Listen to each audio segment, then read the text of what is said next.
Out in the untamed wilds, where the scorching sun bakes the dusty plains, and the cry of coyotes echoes by moonlight, fate can twist your life in a heartbeat.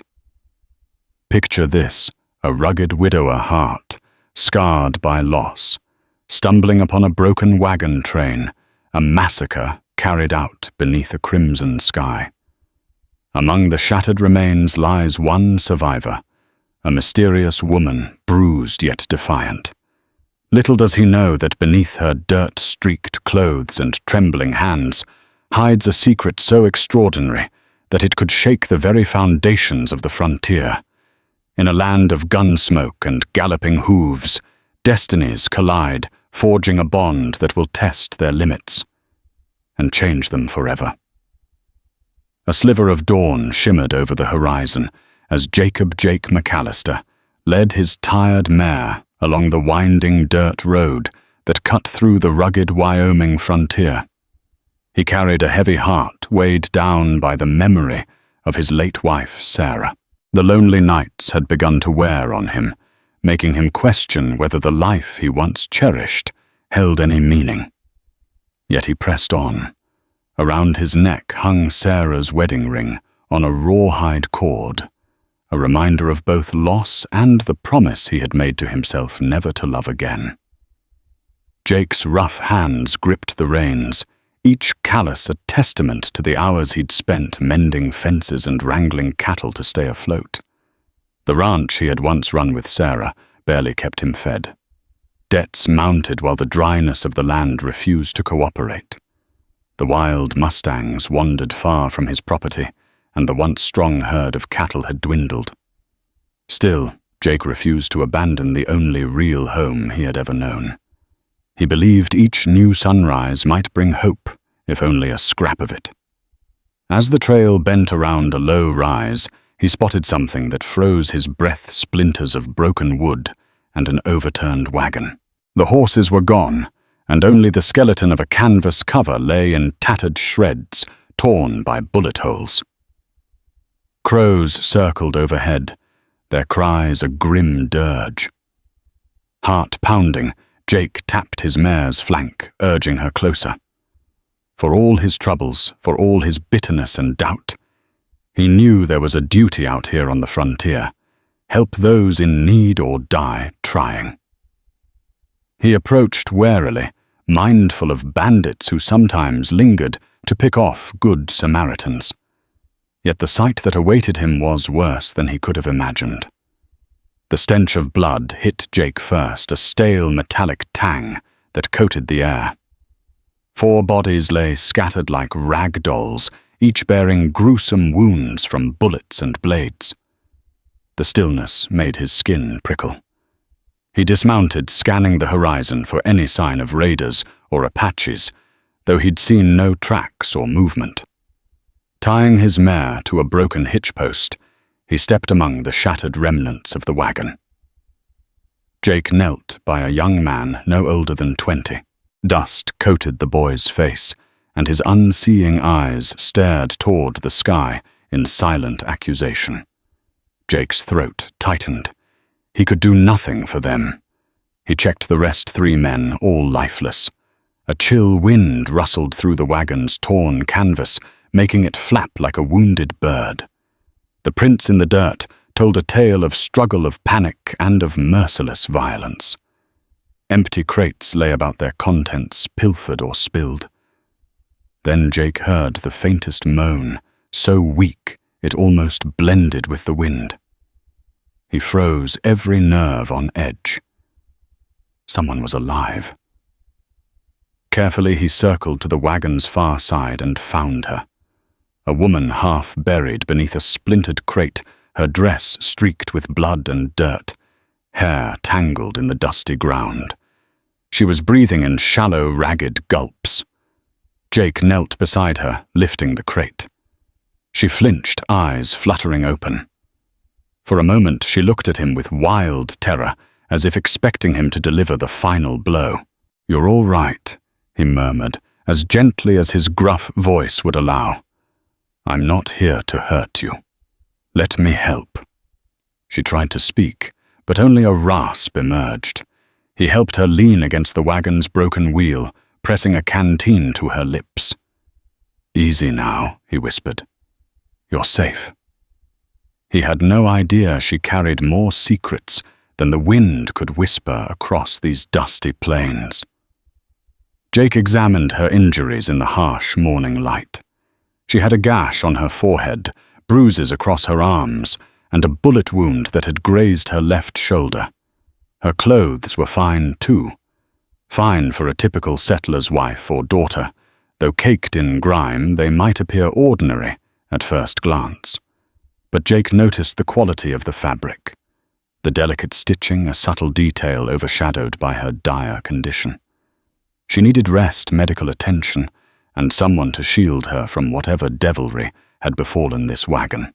She managed a broken whisper between sips of water. Her accent clipped refined English, if Jake wasn't mistaken. "They came at dawn. Bandits, I think." Her eyelids fluttered. "I was traveling." She winced, tears slipping down her cheeks. "Everyone else gone." Jake nodded solemnly, removing his battered leather hat in respect for the dead. "I'm sorry," he said, pressing a makeshift bandage against her shoulder wound. He ripped a strip of cloth from his own shirt and fastened it snugly. "We've got to get you to a doctor. Closest place is a small settlement south of here. Medicine Bow Station, near the railroad line." He gulped, recalling that the local physician was quite old and short on supplies, but it was their best chance. She stiffened, trembling with pain and shock. "Thank you," she managed, before collapsing against him in exhaustion. Jake gently lifted her in his arms. Her head lolled against his chest, eyes half-lidded, mouth pressed thin with pain. He paused only to rummage for anything salvageable, a half-empty canteen, some scattered biscuits, a battered trunk. No sign of valuables beyond a small cameo brooch depicting a family crest he didn't recognize.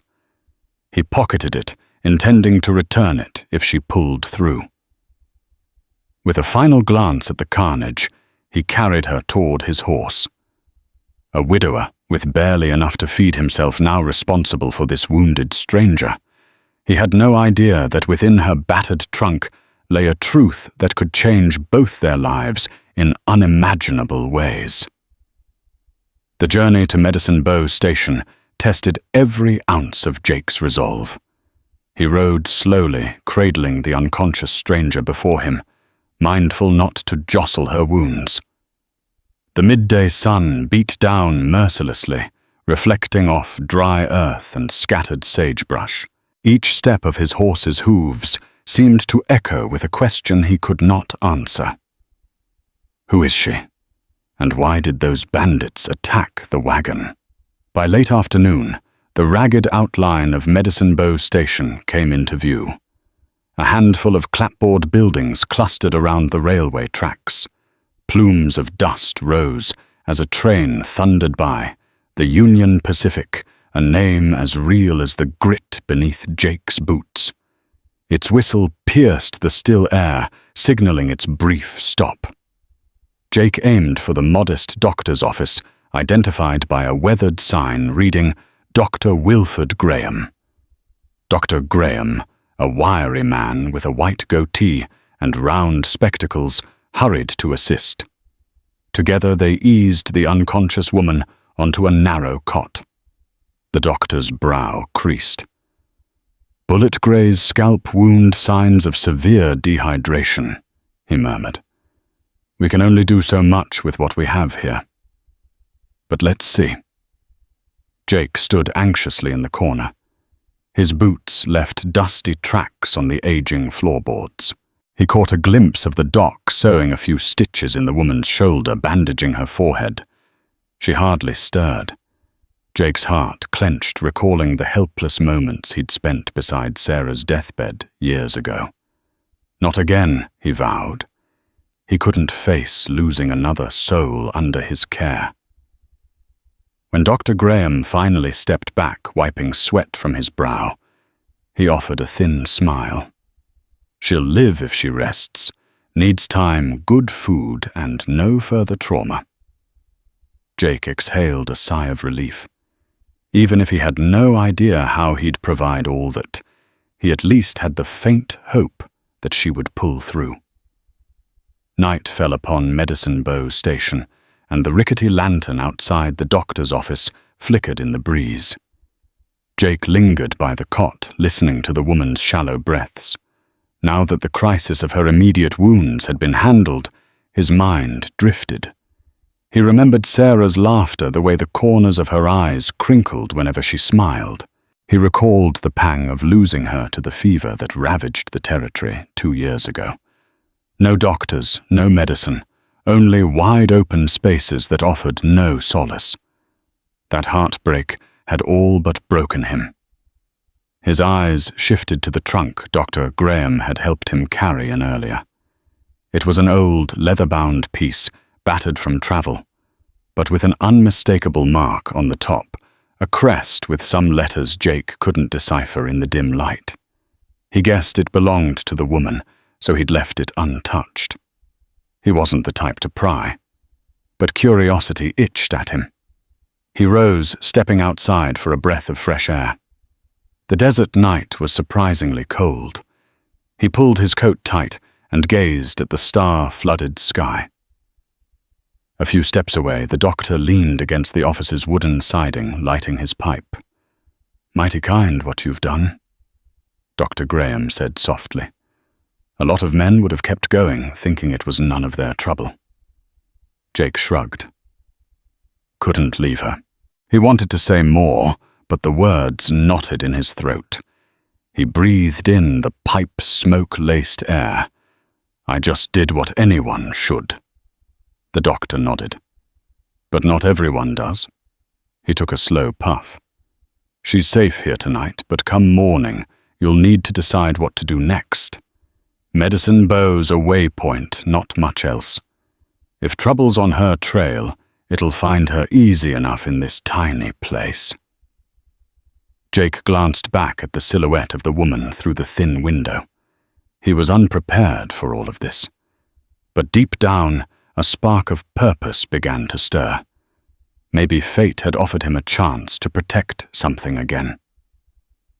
As dawn broke, gold rays spilled through the small window of the doctor's office. Jake was dozing in a chair by the cot arms, folded over his chest hat, tipped low to shield his eyes. He roused at a soft groan. The young woman stirred, blinking in confusion at the unfamiliar surroundings. She reached for her bandaged shoulder and winced. Jake cleared his throat. "Mornin'," he said gently, not wanting to startle her. "You're at Dr. Graham's place in Medicine Bow. How are you feeling?" Her eyes flickered with pain, but she pulled herself up against the pillow. "Better?" I think she whispered. Her accent was unmistakable, refined British. She let her gaze wander the modest room, expression wary and uncertain. Jake offered her a cup of water. "You'll need to drink up. Name's Jake McAllister. Found you yesterday." He paused, uncertain how to address the fact that everyone else from her wagon was gone. Finally, he decided blunt honesty was best. "I'm mighty sorry. No one else survived." She drew a shuddering breath, tears threatening at the corners of her eyes. "I suspected as much," she murmured. "They attacked us with no mercy." He let her gather herself before asking, "Mind if I ask your name?" She hesitated, a fleeting look of fear crossing her face. After a moment, she managed Charlotte. Charlotte Ashby. The name seemed simple enough, no indication of any special status or background, though Jake caught a note of hesitancy. "Well, Miss Ashby, Dr. Graham says you'll heal, but it'll take time. I can't leave you alone out here. I'm heading back to my ranch near Sage Creek. You'd be welcome to recover there if you'd like." She swallowed hard, scanning his face. Something in his eyes must have convinced her he was genuine, for she gave a weak nod. "Thank you, Mr. McAllister. I appreciate it more than I can say." Jake paid the doctor with the little money he had left, aware that his funds wouldn't stretch much further. Charlotte's trunk, though battered, remained locked. She insisted it contained only clothing and personal effects. Jake, ever respectful, didn't press further, though. Curiosity gnawed at him. Before they departed, Dr. Graham pulled Jake aside, voice low. That bullet graze whoever shot her was aiming to kill. It wasn't random. Bandits might have shot wild, but from the angle someone singled her out. "Keep an eye on your back." Jake clenched his jaw. One more thing to worry about. He led Charlotte to his horse, helping her mount as gently as he could. She winced, but insisted she could endure the journey. The trunk went on the back of the old mare, strapped down with rope. The two set off west, leaving Medicine Bow behind. They crossed rolling hills and meandering streams. The hush between them was broken only by the horse's hoofbeats and the occasional shrill cry of a hawk overhead. Charlotte maintained a stoic composure, but Jake noticed the tension in her posture.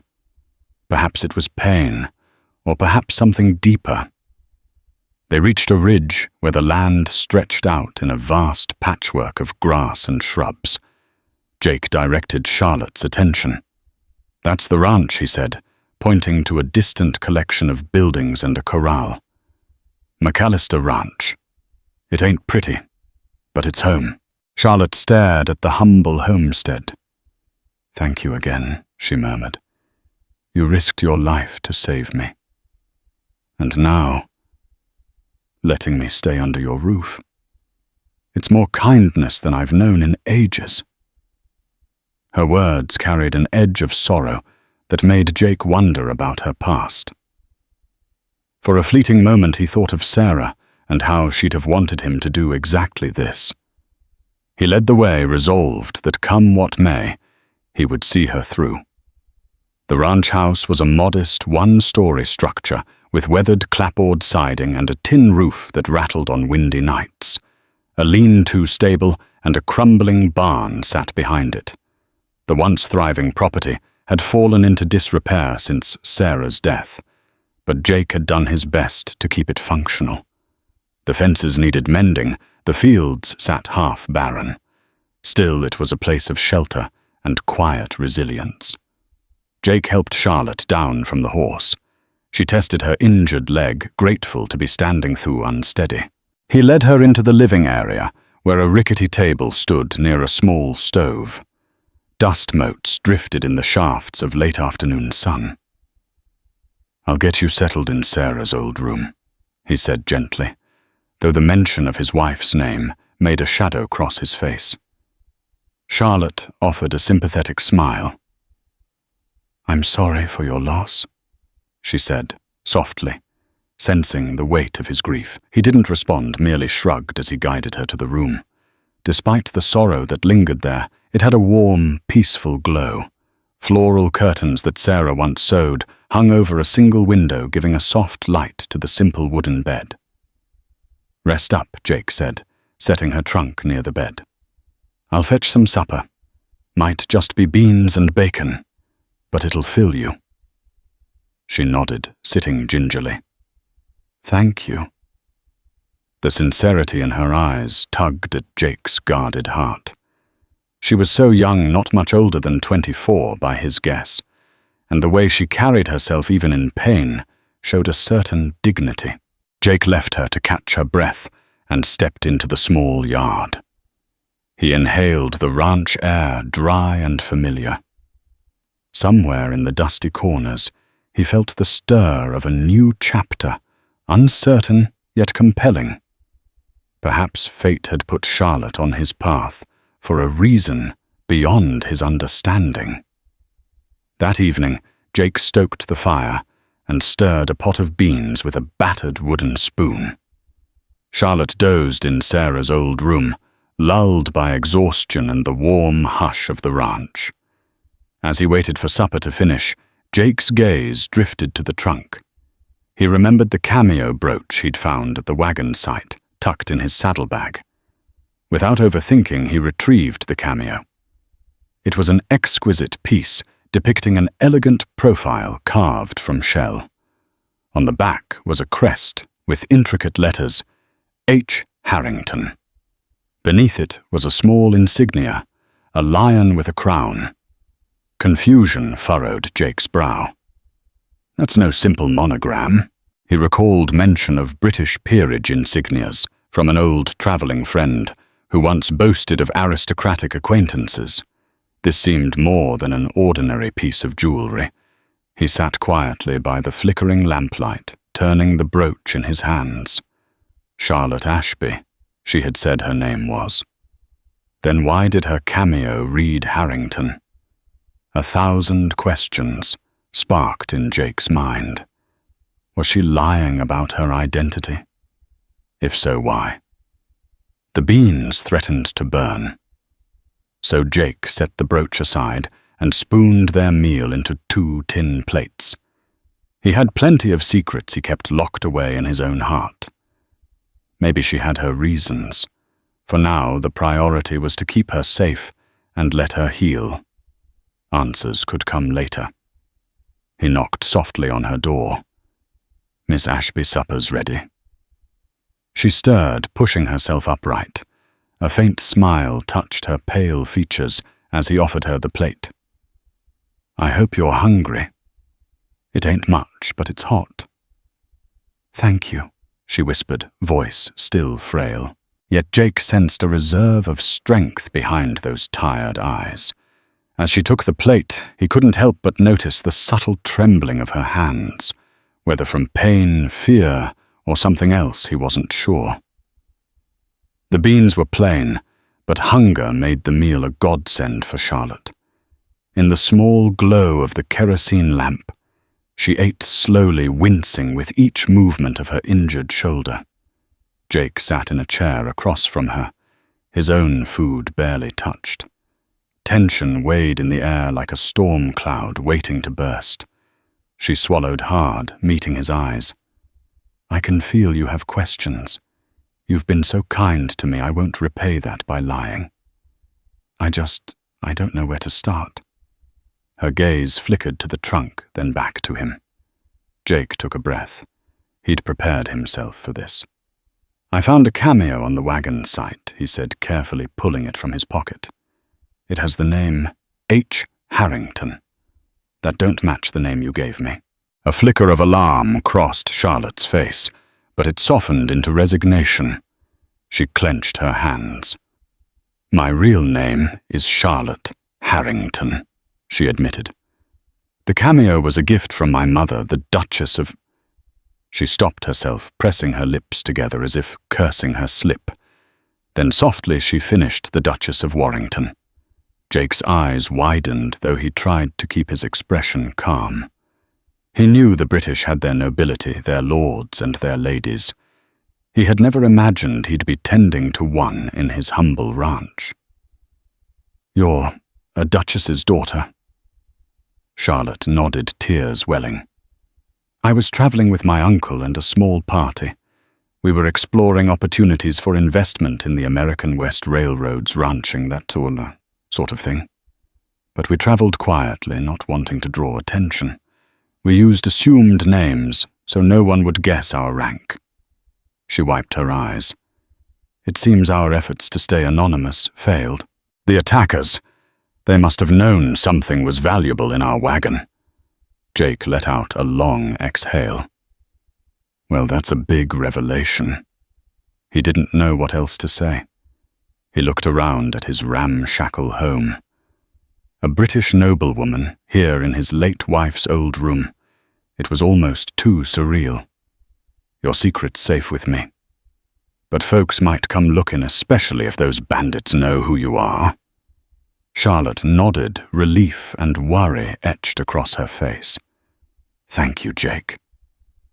The following days brought a slow but steady recovery for Charlotte. Though her shoulder remained stiff, Dr. Graham's treatments combined with rest and Jake's patient care helped her regain strength.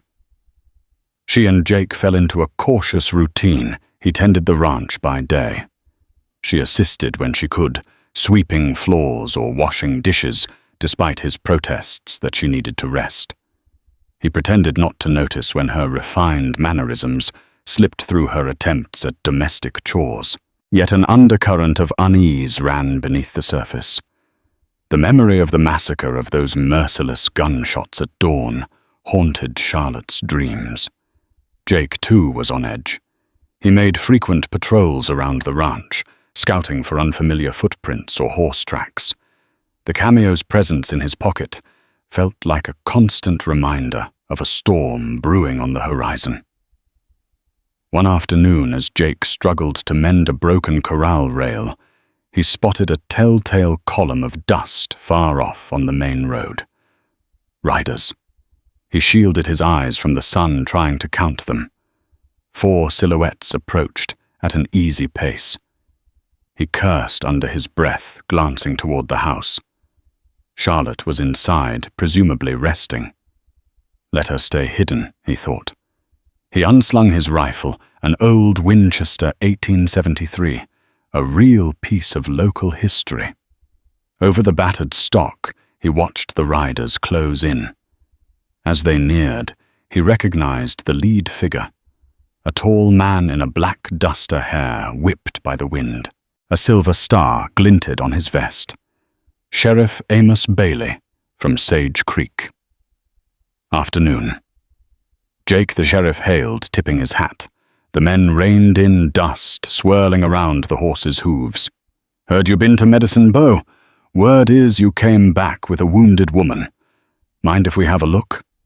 Jake's throat went tight. She was attacked, lost her entire party. She's still pretty shaken. Sheriff Bailey nodded his stare hard. "Let's see what she can tell us. There have been reports of a bandit gang prowling these parts, and folks in Sage Creek want to see justice done." Jake could only nod, feeling the noose of suspicion tighten around them both. Jake led Sheriff Bailey and his 3 deputies toward the house. With each step, 100 alarms rang in his head. Charlotte was not just another victim. She was an English noblewoman. Her presence here, a secret that could stir unwanted attention and possibly put her in greater danger. They entered the modest living room. Charlotte stood from the chair where she'd been reading a tattered copy of Pride and Prejudice. She hid her surprise at the sight of the sheriff and gave a stiff dip of her head. "Good afternoon," she said politely. Sheriff Bailey removed his hat, nodding in return. "Ma'am, name's Bailey. I'm the sheriff over in Sage Creek. We got wind of your trouble. I'm sorry for your loss." He glanced at her bandaged shoulder. "May I ask if you saw anything that could help us catch those killers?" Charlotte set her book aside, folding her hands in her lap. She spoke cautiously, measuring each word. It was still dark when they attacked. I heard shouting shots. I saw men wearing bandanas. I'm afraid I can't offer much detail. Everything happened so fast. Bailey studied her, his gaze drifting to her refined posture, the inflection of her words. "You're a long way from any town, ma'am." "Where were you bound?" Jake tensed. Charlotte met the sheriff's gaze without flinching. "My uncle's party was heading toward Fort Laramie, hoping to purchase land for ranching. We'd been advised that traveling in a smaller group might be less conspicuous." Bailey nodded, though a faint flicker of doubt seemed to cross his face. "We've heard rumors these bandits might be more than typical highwaymen. There's talk of them being hired guns for unscrupulous business interests. If you recall anything else, let us know. Meanwhile, keep safe here." His tone softened. "We'll do our best to track 'em down." He tipped his hat and turned to Jake. Just wanted to check on the lady. We appreciate your help, Jake. If you spot anything suspicious, ride on over to Sage Creek." With that, the sheriff and his men headed back out. Jake and Charlotte exchanged glances, both aware that their troubles were far from over. When the sheriff's posse disappeared over the dusty horizon, a tense silence settled over the ranch. Charlotte rubbed her temples as if to ward off a headache. "He suspects something," she murmured. Jake removed his hat, running a hand through his hair. "Bailey's no fool, but he also isn't a bad man. He's just doing his job." Charlotte nodded, a thoughtful crease forming between her brows. "You mentioned earlier something about seeing signs that maybe they weren't just random outlaws, that they singled me out. The sheriff suspects as much, too." Jake leaned a shoulder against the doorframe, crossing his arms. The memory of Dr. Graham's warning still haunted him. "Someone must have known you were traveling. Maybe they planned to ransom you back to your family, or kill you to sabotage your family's plans." Hard to say which is worse. Charlotte paled, pulling the shawl tighter around her shoulders. The flicker of a storm in her eyes betrayed both fear and determination. "I refuse to cower," she said quietly. "But I must be careful." Jake gave a slow nod. As much as he wanted to encourage her to keep her head down, he respected her spirit. "For now, let's keep you out of sight. If Bailey gets suspicious and pokes around more, we'll figure something out. I don't want to lie to the law, but I'm not about to give your secret away either." A faint smile touched Charlotte's lips. "Thank you," she said softly. "Again and again you put my safety first." Jake lifted a shoulder in a half shrug. "No man with a conscience would do different." He hesitated, adding, "I might be a stubborn old rancher, but I lost someone once.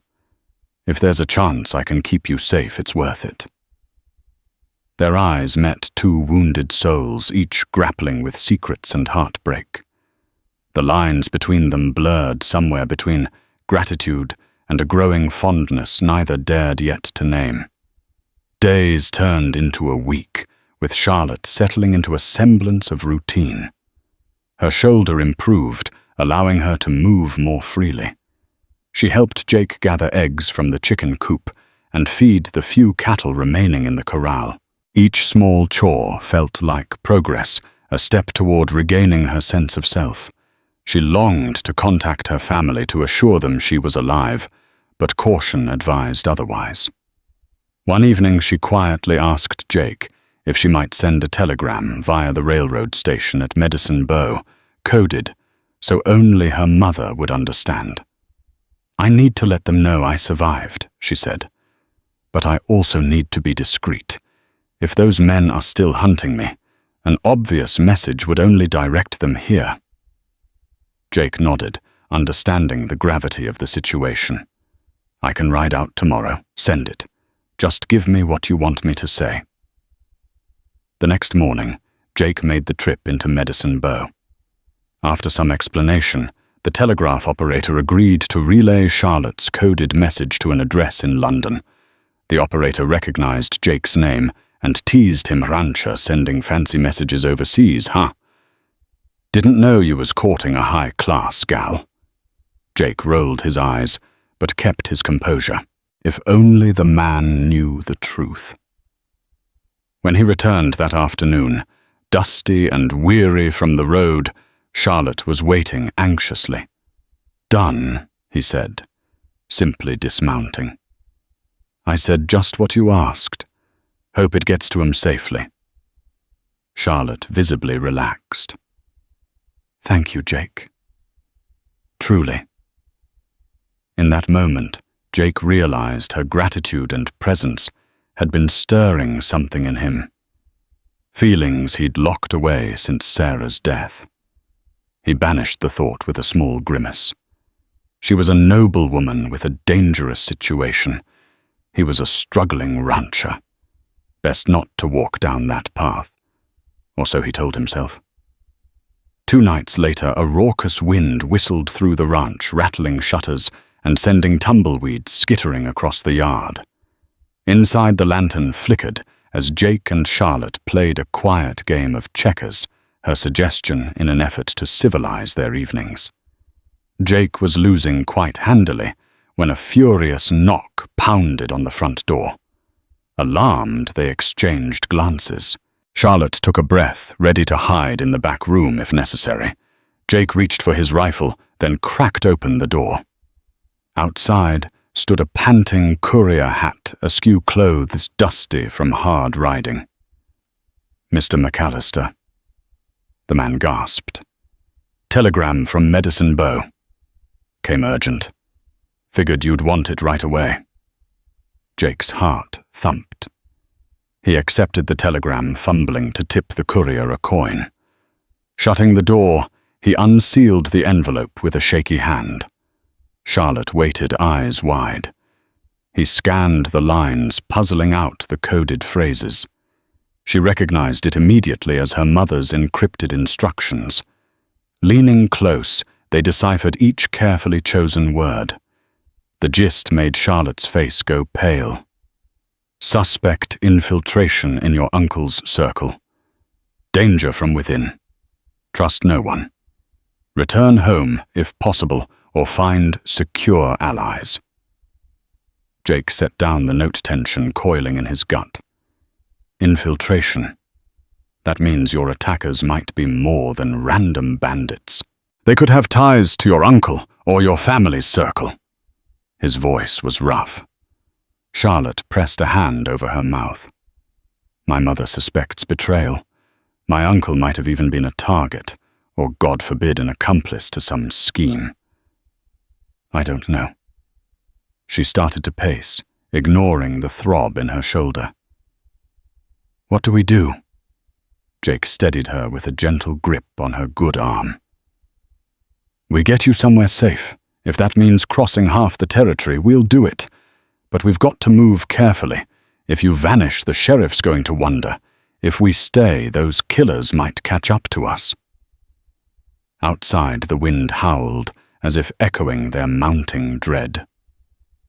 Morning dawned eerie, and still the wind dead the sky a blank stretch of grey. Over breakfast, Jake and Charlotte planned their next move. "We could try heading to Fort Laramie," Jake suggested. "It's bigger, more secure. Soldiers there.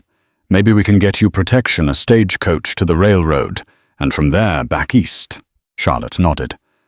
"I hate running, but if that's what it takes, let's do it." Yet as they emerged into the yard, they found signs of trespass. Footprints in the dirt, not theirs. Broken twigs near the barn.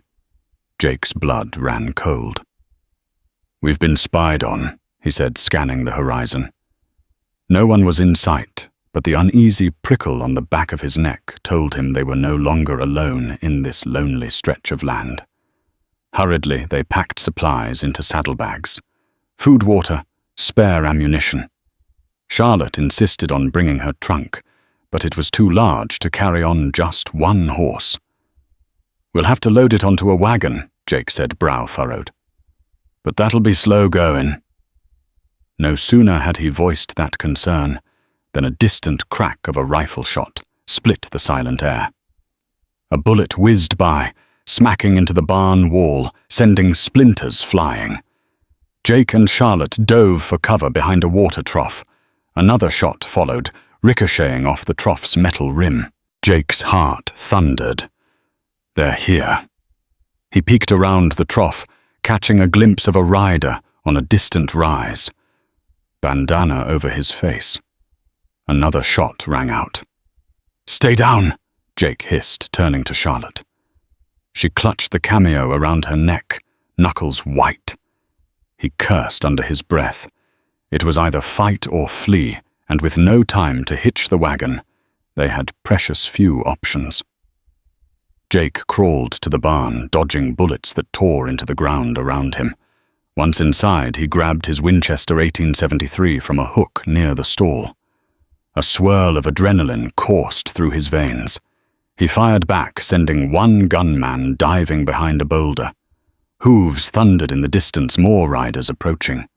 The ranch house offered little protection against sustained attack. Jake knew they had to escape. He bellowed to Charlotte. "Make for the horses by the corral." "I'll cover you," Charlotte, face pale but resolute, sprinted low across the yard. Jake fired a volley of shots, forcing the outlaws to keep their heads down. She reached the corral, quickly untying Jake's mare and a second mount they'd purchased only days ago. The animals stamped nervously, sensing the chaos. Jake counted to 3 and bolted out of the barn, rolling behind an overturned water trough. A bullet grazed his thigh, stinging like a hot brand. But he pushed forward. Charlotte had both horses saddled. She clambered onto hers, beckoning Jake with wide, desperate eyes. He fired one last shot to give them cover and scrambled into the saddle. "Let's go," he roared. With a kick of their heels, they bolted from the corral, bursting through the ranch's open gate, dust roiling in their wake. A trio of pursuers followed, spurring their horses hard. Jake and Charlotte leaned over their mounts, urging every last burst of speed from the animals. The plain stretched wide, offering little cover except the occasional stand of sagebrush or rocky outcrop. Gunshots echoed behind them, but at that distance the shots flew wide. Jake's mind raced. "Where can we go?" There was a canyon pass north of here that might lose their tail, but it was treacherous. Right now, any chance was better than none. Afternoon light slanted across red stone as they neared the canyon pass, a narrow rift through towering rock walls. Jake knew the terrain well enough to navigate, but the tight corridors were a gambler's roll for an ambush. The bandits were still on their trail, though further behind now.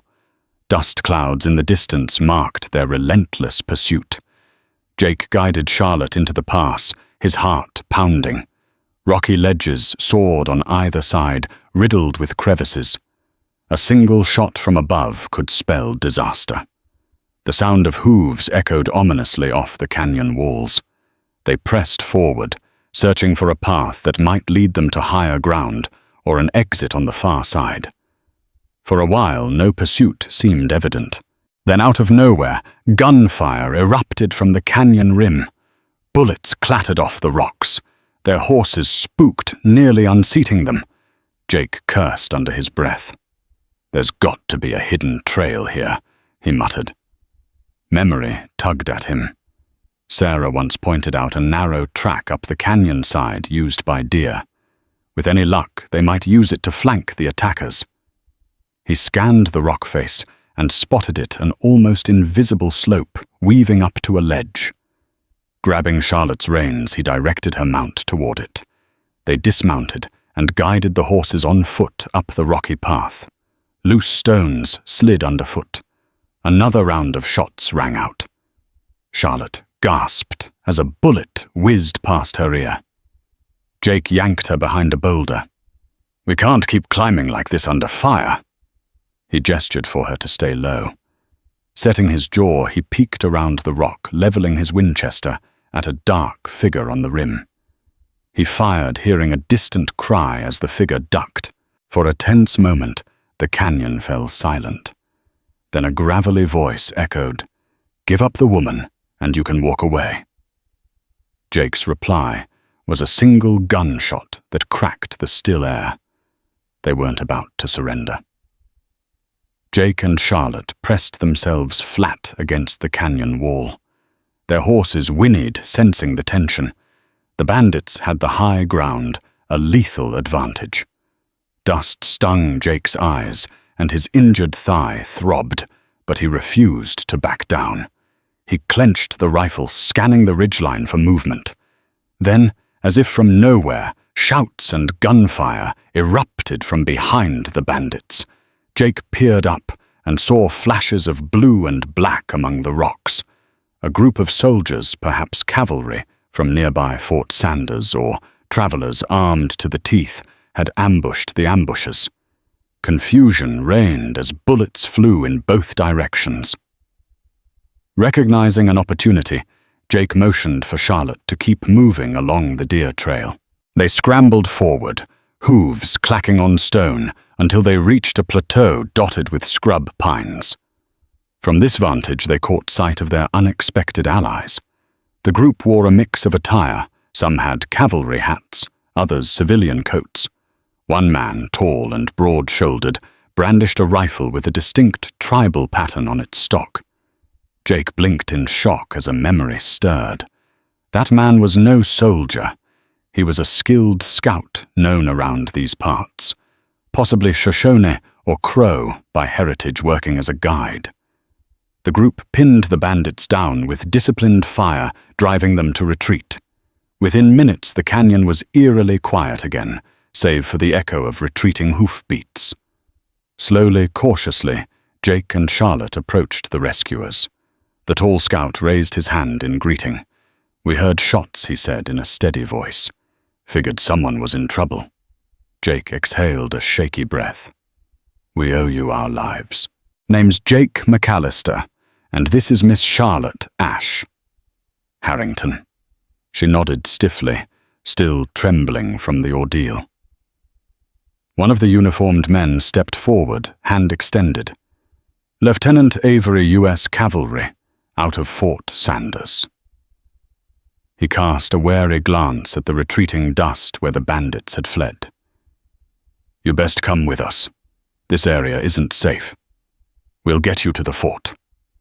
In the haze of gun smoke, a man advanced with surprising nerve, crossing open ground to get closer. He fired at Jake, forcing him to duck. Behind him, Charlotte fired her revolver, but her bullet went wide. The man raised his rifle, aiming for Charlotte. Time slowed to a sickening crawl. Jake emerged from cover, ignoring the bullets that whizzed overhead, and tackled the gunman from behind. They tumbled in the dust, fists flying. The man was strong, but Jake's desperation lent him strength. He pinned the attacker, landing a punch that left the bandit limp. Gunfire continued around them. Another bandit emerged.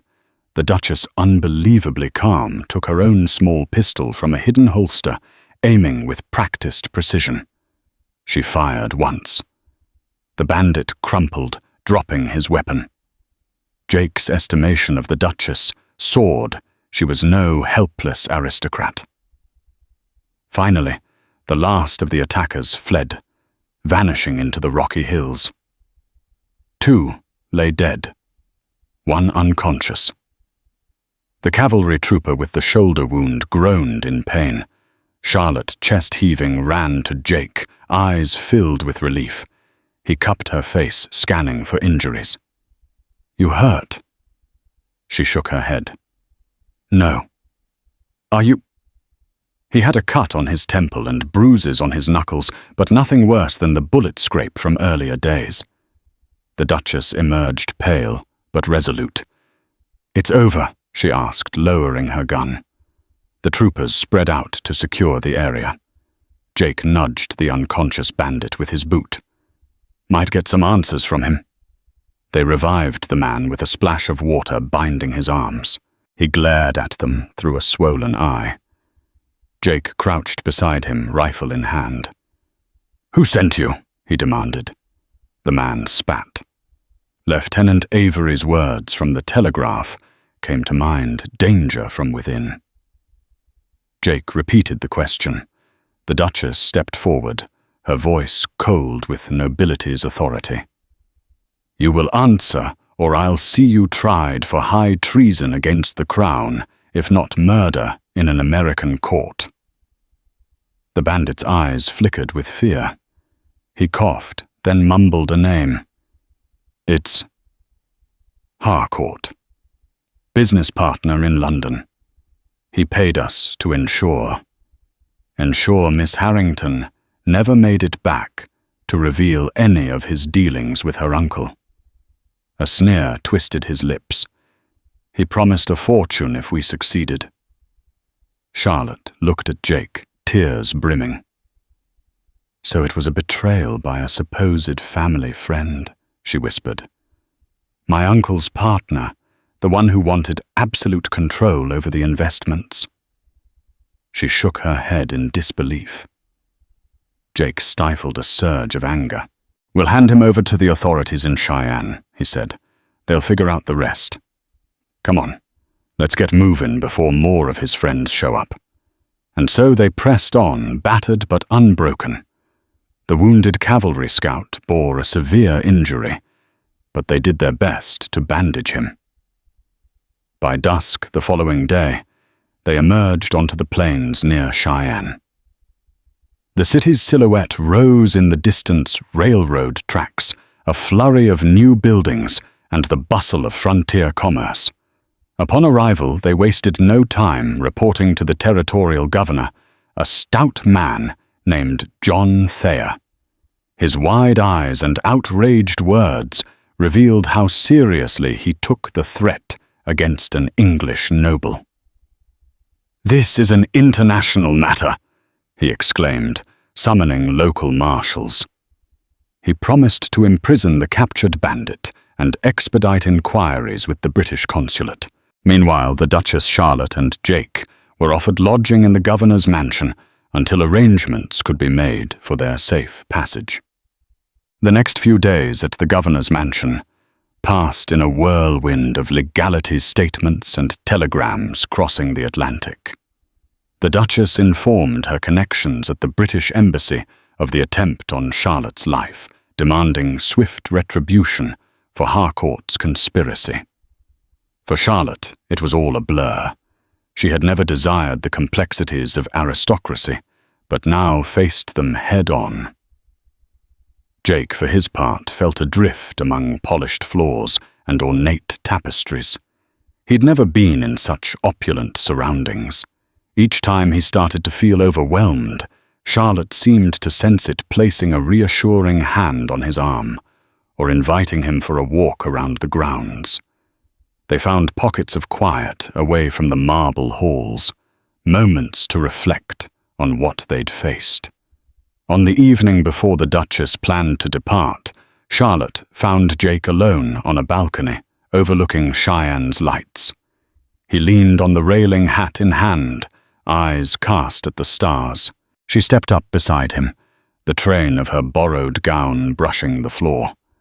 For a long moment neither spoke. Finally, she broke the silence. They want me to sail back to England to publicly announce the scandal so that Harcourt faces justice. My mother thinks it's the only way. She wants me to continue the family's philanthropic work and manage the estates. Jake's jaw tightened. He'd known this was coming, that she belonged to a world far from the dusty plains of Wyoming. I understand, he said quietly, voice tinged with sorrow. You gotta do what's right for your family. For yourself. She swallowed, her eyes bright with unshed tears. What if I want to stay with you? His breath caught. He turned toward her, searching her face. You've seen my life, he said, voice thick. I'm just a rancher, scraping by, in a land that can be cruel. You deserve more than that, Charlotte. A better life, a safer life. She placed a trembling hand on his cheek. A life without you would be hollow, no matter how grand. You saved me not just from death, but from a life of complacency. You showed me courage, loyalty, kindness.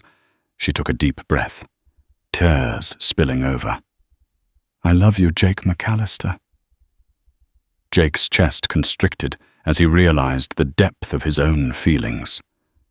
Feelings he'd tried to deny. He reached for the ring on the rawhide cord around his neck. Sarah's ring. Carefully, he lifted it off and pressed it into Charlotte's palm. Sarah was my wife, he whispered, voice shaking. I vowed never to love again. But life had other plans.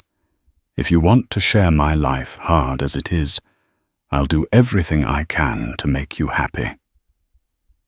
Their lips met in a gentle, tearful kiss under the moonlit sky, a promise forged from adversity. The ring lay between their clasped hands, a symbol of both past and future. In the following weeks, final arrangements were made. Harcourt's plot was exposed in London. Evidence provided by Charlotte and her mother sealed his fate. The British authorities prepared charges. The Duchess, relieved that her daughter had found love and safety, helped arrange an agreement. Charlotte would remain in America with Jake for a time, overseeing new ranch holdings the Duchess planned to invest in. If later Charlotte decided to return to England, the door would be open. But for now, she was free to follow her heart.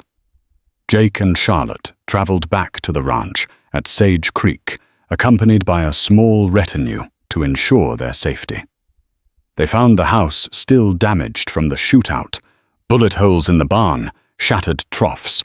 But with the Duchess's backing, the ranch was soon restored. Fresh lumber replaced rotted fences. A new roof glinted in the sunlight, courtesy of workers paid for by Charlotte's family. The place felt alive with promise. On a quiet afternoon in the small flower garden that Sarah had once planted behind the house, Charlotte and Jake exchanged vows. No grand cathedral, no regal ceremony.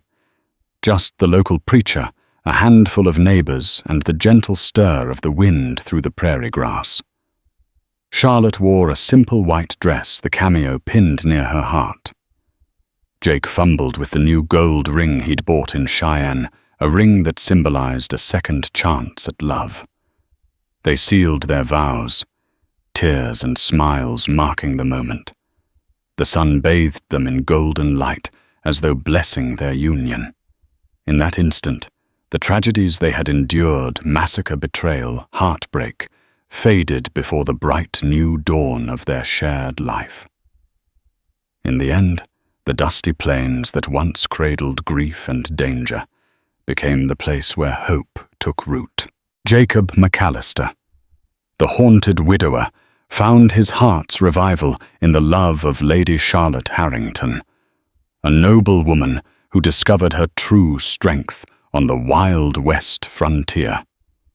Their journey reminded them that fate can twist in the harshest ways, yet still guide two lost souls to each other. From the bullet-riddled canyon to the quiet sanctuary of a humble ranch, they carved out a life forged in perseverance and courage. Thank you for listening to this epic Wild West tale of love, betrayal, and second chances. If you found yourself swept away by the drama and the resilient spirit of these characters, don't forget to like this video, share it with fellow adventure lovers, and subscribe to our channel. Join us again for more stories that transport you beyond the everyday, proving that even in the roughest times, hope and bravery can light the way.